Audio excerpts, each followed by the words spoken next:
আসসালামু আলাইকুম স্যার। ওয়ালাইকুম আসসালাম ওয়া রাহমাতুল্লাহি ওয়া বারাকাতুহু। জি বলেন। আমি পর্দার বিষয়ে আগে খুব একটা জানতাম না, এমনি বোরকা পরতাম, বাট আমাদের সমাজে দেখা যাচ্ছে বন্ধু বান্ধবীদের সাথে বা স্কুল কলেজে মুখ খোলা রাখতাম, সেই অবস্থায় দেখা যাচ্ছে আমি ছবি তুলতাম বা এমনিতে সবার সাথে যৌথ ছবি। এখন সেই ছবিগুলা ওরা ফ্রেন্ডরা যদি তাদের ফেসবুকে আপলোড করে, আমি তাদেরকে নিষেধ করছি এখন আমি জানার পর। তারপরেও যদি তারা দেখা যাচ্ছে সেই ছবিগুলো আপলোড করে, তাহলে এই ক্ষেত্রে আমার করণীয় কি? আর একটা প্রশ্ন ছিল, এটার অ্যান্সার আর কি একটু জানতাম।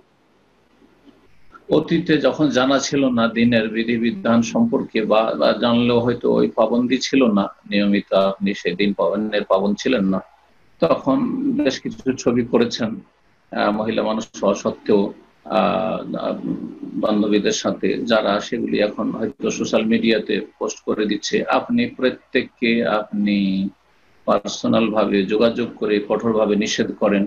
বরং যদি সম্ভব হয় তারা কাছাকাছি থাকে, তাদের কাছ থেকে সেই ছবিগুলি নিয়ে নেওয়ার চেষ্টা করেন, আর সেগুলিকে নষ্ট করে দেওয়ার চেষ্টা করেন যাতে করে তাদের হাতে না থেকে যায়। এটা হচ্ছে আপনার করণীয়।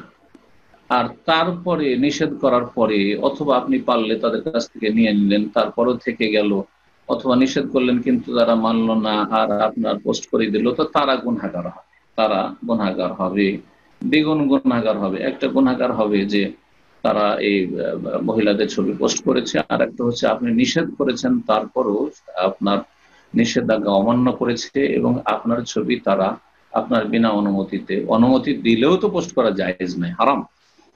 সুতরাং তারা দ্বিগুণ গুনার বোঝা উঠাবে ইনশাআল্লাহ তাআলা। আর আপনি অতীতে যা হয়ে গেছে ওর জন্য আপনি তওবা করুন যে আল্লাহ, অতীতে যা হয়ে গেছে, আমার হাত ছাড়া হয়ে গেছে ছবিগুলি, আল্লাহ তুমি আমাকে মাফ করে দাও। তওবা ইস্তিগফার করেন ইনশাআল্লাহ। আইজিদিল্লাহ গফুর রাহিমা, আল্লাহ অবশ্যই মাফ করবেন, দয়া করবেন। জি। আমার বাবা সৌদি আরবে থাকে এখন।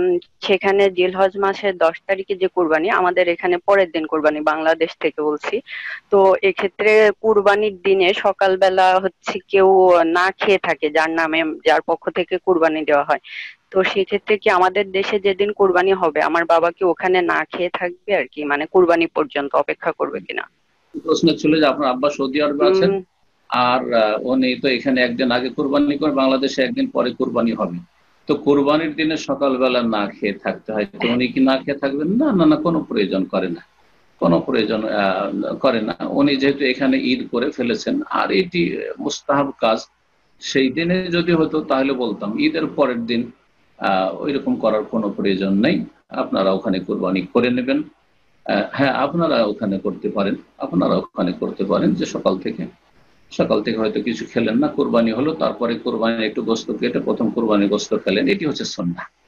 এটাকে আমাদের দেশের লোকেরা অনেকেই দিনের কিছু অংশের রোজা বলে। না না না, এটা একটু বিদাতি কথা। হ্যাঁ, এটা একটু বিদাতি কথা, এটা কোনো রোজা না। রোজা হচ্ছে, সিয়াম হচ্ছে একবারে শুভ সাদেক ফজর থেকে শুরু করে সূর্য অস্তমিত হওয়া পর্যন্ত। আর এরকম কোন দিনের আংশিক রোজা বলে কিছু নেই, সুতরাং এটাকে রোজা বলে আখ্যায়িত করা ঠিক না। বরং সুন্নাহ হচ্ছে যে ঈদুল ফিতরে রাসূলুল্লাহ সাল্লাল্লাহু আলাইহি ওয়াসাল্লাম 3টে খেজুর খেয়ে যেতেন, আর ঈদুল আজহাতে কিছু খেয়ে যেতেন, না খেয়ে যেতেন সকাল সকালে, আর তারপরে এসে কোরবানি জবাই করে কোরবানি গোস্ত দিয়ে প্রথম কিছু খেতেন। জি।